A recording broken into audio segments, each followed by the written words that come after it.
we had. And,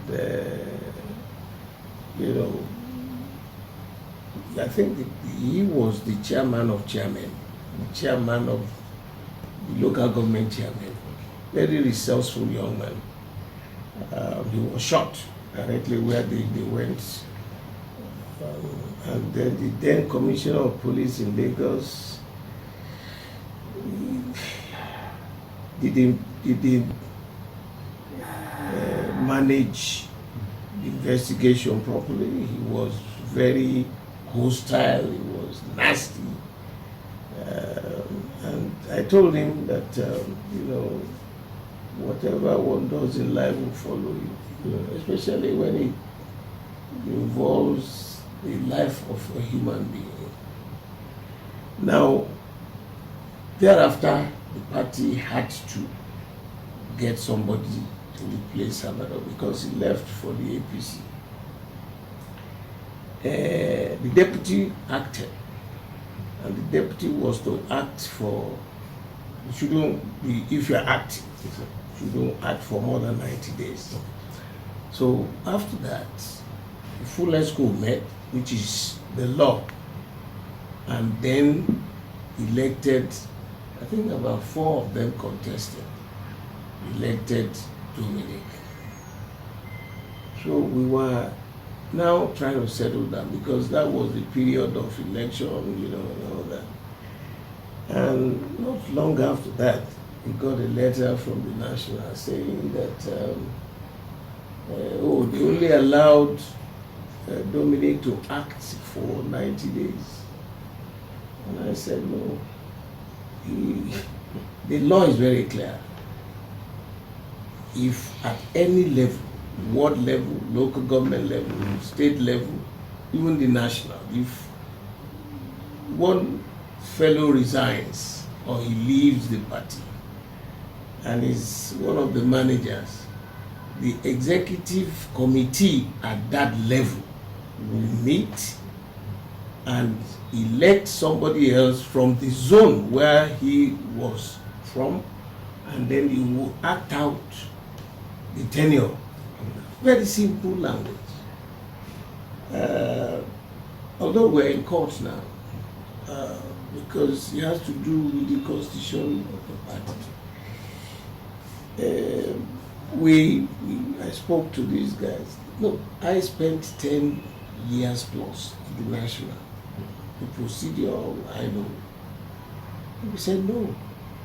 He is not the one acting. He had been selected by the state executive committee. Because they insisted they were now coming, they even sold forms. They insisted they were going to come and do a congress. I said, which congress? Please don't destroy this party. Which congress are you coming to do? The guy they sent as chairman, Senator Obi, I spoke to him. I said, no, you can't reinvent the wheel. We're in opposition. Take a deep breath. Read that constitution. Let's follow it. This chap was elected properly. They discountenance what we were saying, and now sent a committee to hold this illegal Congress executive committee. Of course, definitely they couldn't have formed the quorum. They couldn't have. In fact, it wasn't even necessary. I told him as the chairman of the, oh, this is not right.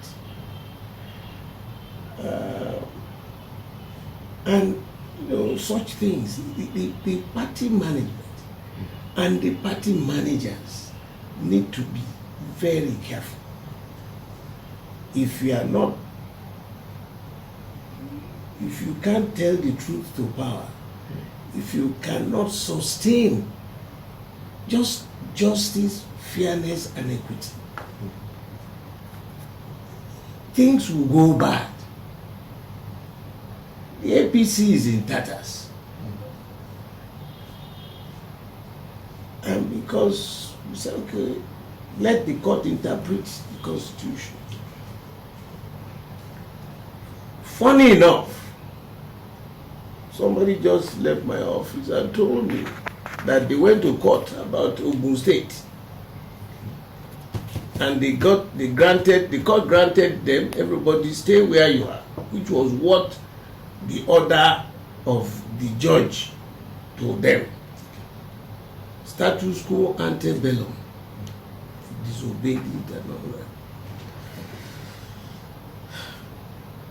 So, Sheyi Makinde, the governor of Oyo, is also from the Southwest, which means he's a leader of the Southwest.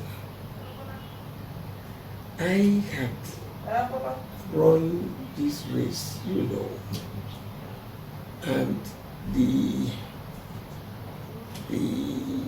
he decided he was going to intervene. I said, why not? And the former governor of, they know I like him, and James is one of the people that I have a lot of respect for him, to intervene, to discuss it. Of course, even if you are quarreling outside, you come back to the table to discuss. I said, that's fine by me. So he came. This is an issue that shouldn't be in court. This is an issue that we can resolve amicably. I said, well, the managers of the party didn't handle it. Nobody is infallible. But even if you commit something because of my level in the party, one was the first elected vice chairman of the Southwest. I became the deputy national chairman South, and I became the deputy national chairman for the whole country. That in itself should, we were listening to those fresh hands who just joined the party, and I saw that this kind of attitude will sink this ship. But when all those people now said, oh, that let's discuss this thing, come to see me, and not Binusa, you know, it's not a personal thing. If we refuse to obey our regulation, the other side, shockingly enough for me, I was wondering, this thing wasn't written in Greek or Latin. If it's not a matter of some ill wind blowing through their hearts, this is simple. Why did you go? In fact, on the day we did the state ESCO election to replace the chairman, Doherty himself was present at that point. All of them, those who are now parading and trying to, and I looked at it that time. You know, the words of elders who always come to be the truth. And so Governor Makinde then took it upon, and Governor Louis and some others, being autopsy, Chief Abatope, all of them came and they explained things to them. And at the end they said, look, we need to. We can disagree without being disagreeable. There's no fixity in anything that is politics. You can, you know, even if you err, don't think you ram it down our throats because you were elected to serve a term, and someday there'll be a day after your job. You know, so they appealed and said, okay. They first met me, and then they met the bigger group.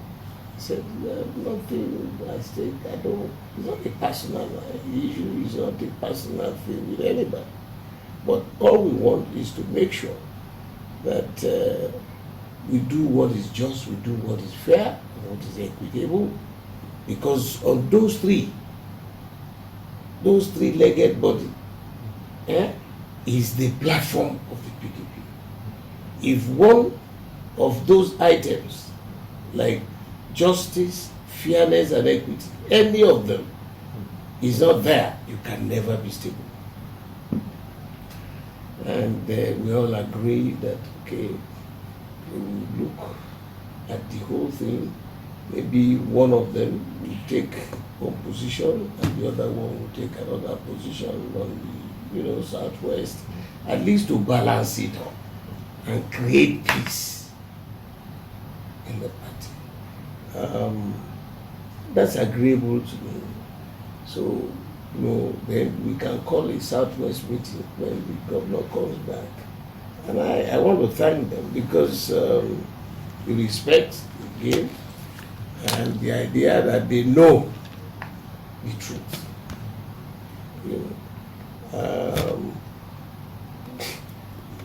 Exactly what is happening in Lagos happened in Ogun. And I'm told this morning that the party itself went to court. It's the party that went to court. When Obi was telling me, we don't, the court cannot decide, but they ran to court and got an injunction to prevent any Congress. The fallout.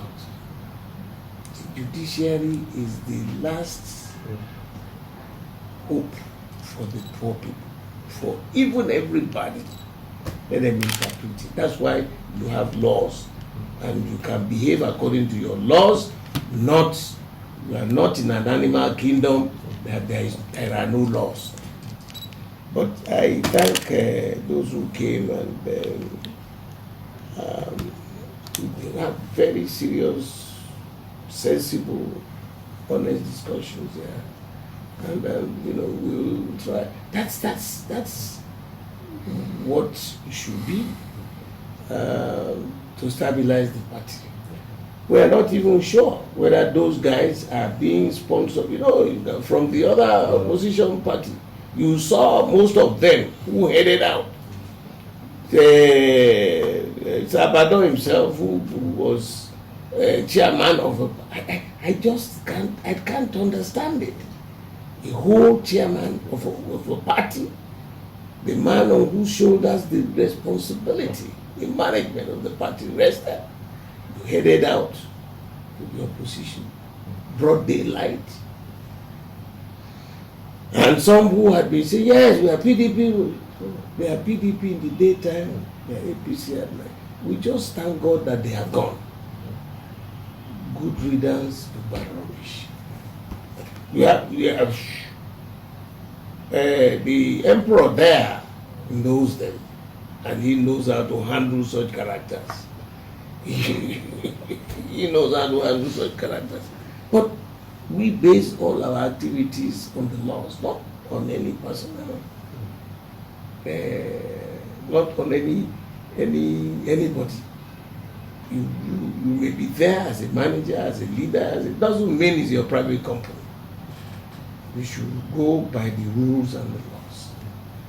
So I hope when it comes back, maybe sometimes this month, we call it larger meeting, the whole Southwest will meet.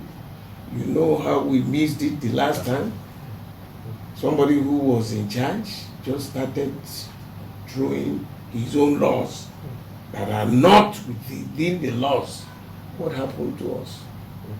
We lost. Because a divided house is a defeated house.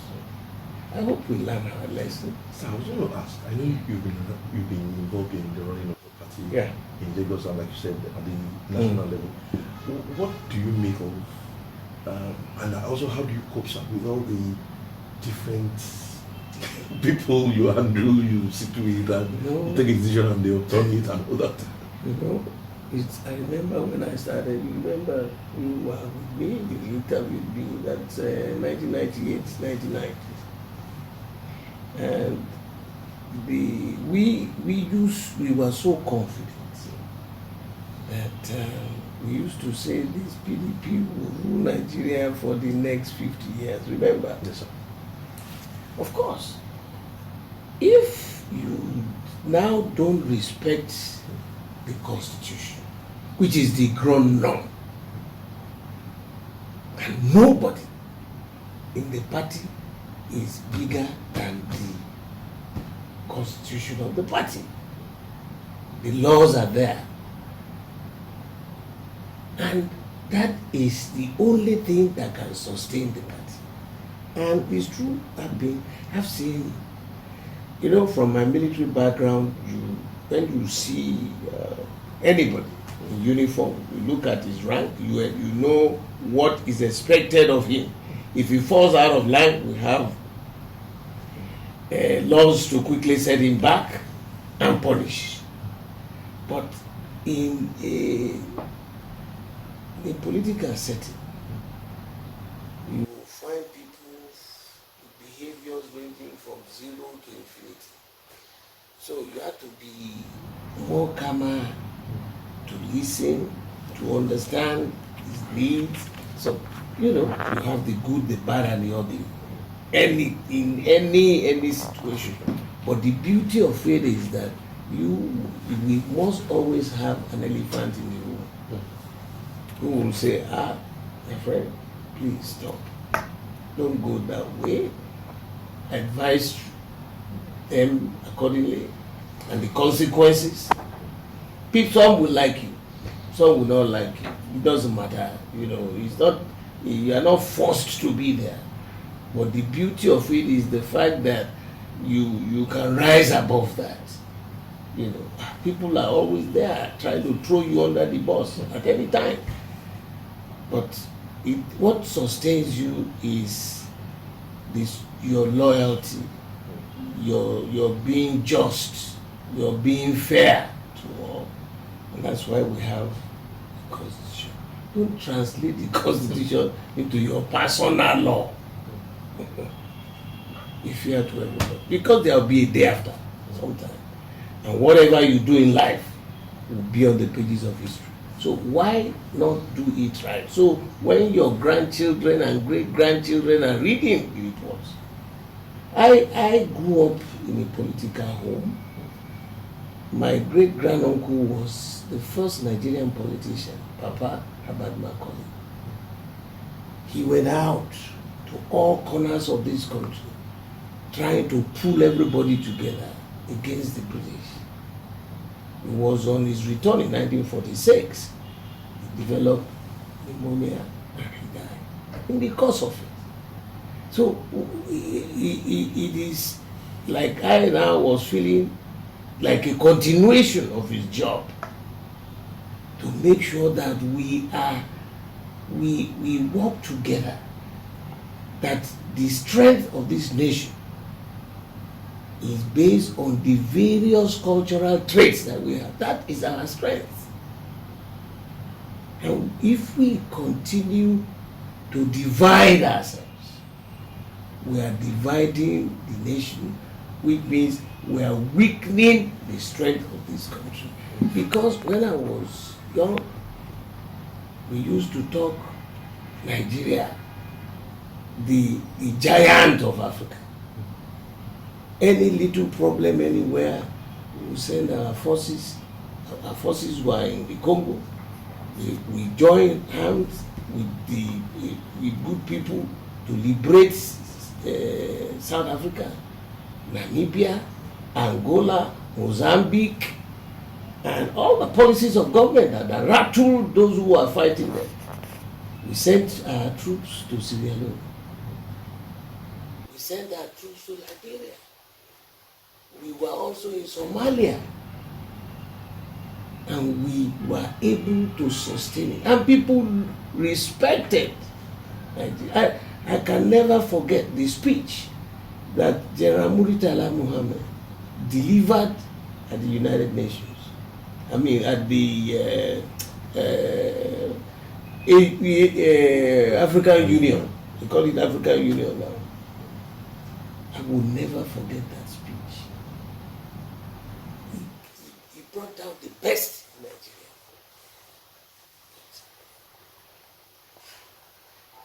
Right now, there was a time, remember, we said Vision 2020. By year 2020, Nigeria will be amongst the 20 developed countries in the world. Where are we today? We are now in 2020. Where are we today? Basic things of life. And what bothers me is that there is no single profession that is known in the world that you won't find one Nigerian as an expert. Then what is our problem? What is our problem? Why are we drifting like a ship without a rudder in a small storm? We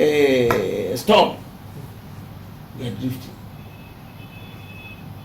The drift, the gorge between tribes now, rather than closing it up, is expanding. The trust is no longer there.